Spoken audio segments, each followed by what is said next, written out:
Hey guys, Viking Princess here, finally back with another VR review video. For today, we are going to be reviewing the game X-Booster. X-Booster has been mentioned by many of you as a game for me to look into. It is now out of the lab and you can purchase it at Steam for about $20 US. So looking over at their Steam store page, X-Booster is a fun and innovative way to enjoy an intensive VR full body workout.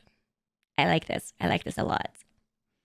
Stand and fight off the pounds with a virtual arena. Punch, cut, block, and dodge your way to a slimmer you.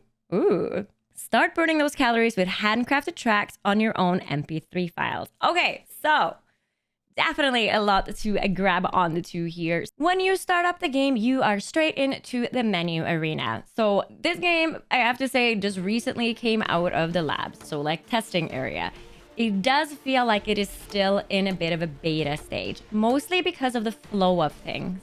You have some very simple settings to get you started. Mainly, you have your different colors. You can't really customize. You can just choose between 4 different color profiles. And really, it doesn't make that big of a difference. And then you have similar menu options like you have in other rhythm games or punching games where you can choose to eliminate certain features. Then you have your list of your songs. Now, a lot of the songs are available with different kind of map layouts. The map layout is listed there on the left. You have your warm-up, your workout, and your intense.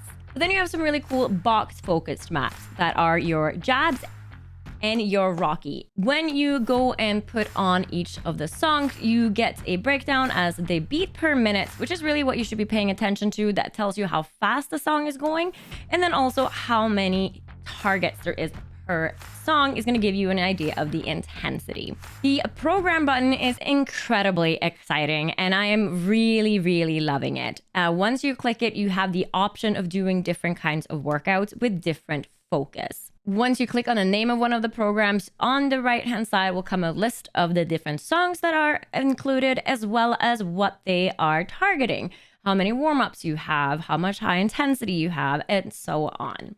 You also have the option of editing these programs, which I really love. And if you don't want to edit one, you could even make your own from scratch. I did this. I put together my own 25-minute workout, went through some different hits, ups and downs, added a warm-up, and I really enjoyed it. It was smooth, so easy to do. Like, from all the other games that I played, this was literally the easiest thing to put together. It was click, that was it. The categories are there. It is very well executed. Now, before you get started on your first workout, there is a profile settings. So the game allows you 4 different profiles named alpha, beta, gamma, something. The last one is just named something.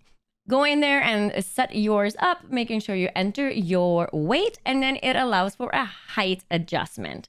This one is a little bit tricky. There is no height calibration in this game other than the height setup. Also, when you are playing the game and you're doing certain punches or slices, the game operates very far up and over. It is forcing you to work on long levers. Now, if you want to know what long levers are and good and bad things about them, you can check out this video right here where I talk about how to maximize your VR workout. I am definitely a fan of this incorporation, but I did find that it was really far reaching for some of the targets. And yeah, I am 164 centimeters tall. I think that's like 5'4". I don't speak feet, so someone have to look that up. I looked that up. 164 is, yeah, 5'4", just under 5'4". And I ended up setting my height adjustment at -10, which I believe is the max. I would also recommend that before you go into your first class, you go through the tutorial. There's a lot happening in this game. There's a lot of different punches and slices, and just getting used to what that's going to look like is really beneficial because things kind of just happen on its own. Getting into the workout is where I am starting to feel, again, a little bit of this beta thing happening. The transitions between the different tracks is kind of clunky. The information that you are getting from the bottom kind of info panel that we have in most games doesn't include a lot of relevant information. You have like a movement, like a sound wave thing that goes around the circle, just following the rhythm of the music. You have your calories burn and you have your combination. Now, I did find at some point, if you just do one track at a time, at the end of the track, it will tell you about your power and output and everything like that. But there is absolutely no feedback during the classes themselves. So there is no person saying, yay, great streak. There is 0 voices, except from the songs, in this game. Like nothing. And yes, that can be really nice, but personally, I just prefer to have the option of turning those off and just leaving them on as a little bit of extra motivation for those games that I'm not totally used to yet.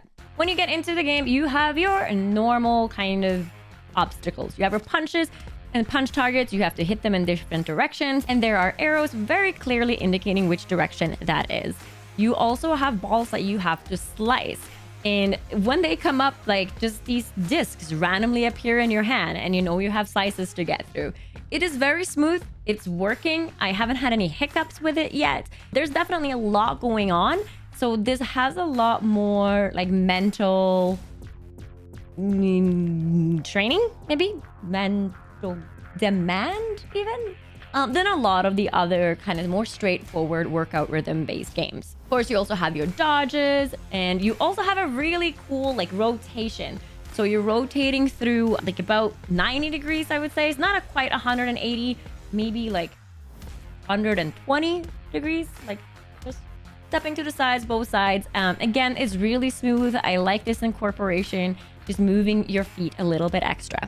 With all of these things happening, I will have to say that I didn't find the game very intense.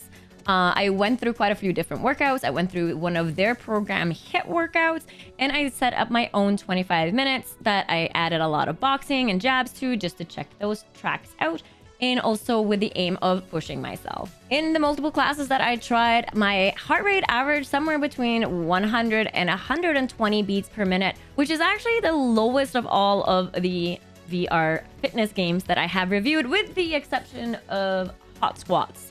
Hot Squats had less. I also would like to point out that the calories burn that is showing at the bottom of your screen while you're working out is nowhere close to what I was getting using my Fitbit tracker.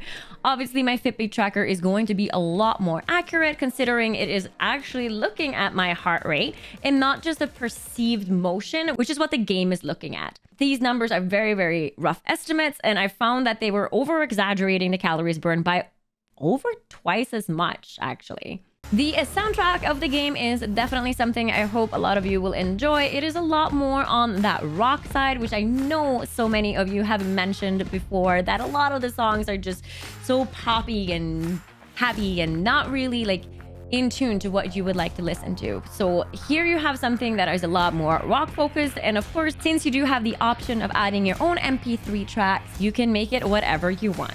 So to finalize, what do I really think of this game? I think the game is really good. The menu and the option that it gives you is fantastic. How easy it is to put together your own workout. How they have tracks that are aimed at a warm-up included is multiple bravo. And of course, that you have a fairly straightforward way of looking at the intensity of the different songs, and that there are a lot of different movements. I think that this game is really suited for someone who is a little intimidated to jump into something like Supernatural or FitXR or BoxVR or one of those games that are so workout focused, but you're kind of playing maybe something like Beat Saber and are looking to progress a little bit past that, do a little bit more of a workout, but still incorporate most of those game features. Because there is so much going on with different slashes, punches, dodges, and turning, your mind is definitely engaged the entire time, making it feel like you are working less than you are. But again, this is a game that isn't as intense as a lot of the other games that we have been looking at. So also maybe something that works for someone who is a little earlier on in their fitness journey. I definitely recommend turning off those little ghost icons or the death skull icons. They kind of just don't serve any purpose unless you are really looking for that game experience. I also find that the slashes are kind of a little bit pointless. There's not a lot of movement going on there, but they are a nice break, and of course, just a mental way to changing things up. You do have to prepare to reach really far, both up across and down to the floor when playing this game. So really make sure that you're keeping your core engaged and watch where you have your foot and knee placed so that you avoid any pain or injury. I do wish that there was some kind of commentary or feedback or a trainer type of person involved in this game that would kind of interact with you a little bit. That lack of like any kind of connection, as well as really rough transitions between tracks in programs or your custom workouts, is just really makes the game feel like it's still in beta. $20 is on the lower side of how much these games are costing right now, but I'm still not sure if it's worth it at this time. So overall, very exciting game. Some incredibly important and key features like the custom playlist, the programs, the warm-ups. A lot of really great things happening. I just really wish to see it being polished off a little bit in the future. All right, we are at the end of the video. It's been great coming back, creating content for you guys. Make sure to check out my Instagram for that 30-day fitness challenge, as well as a lot of different tips and tricks on how to maximize and get the most out of your VR workouts that I don't necessarily share on this channel. I am also incredibly grateful that we did hit 1,000 subscribers while I was away this summer. And next week, I'll be back with a reintroduction to me, a little bit of a thank you video. And yeah, I'm excited to get to know you all even better. Again, if you are still here, make sure to give this video a thumbs up. Press that subscribe button if it's your first time here, or if it's your second time here. Definitely if it's your third time here. And I will see you again next week. Thank you so much.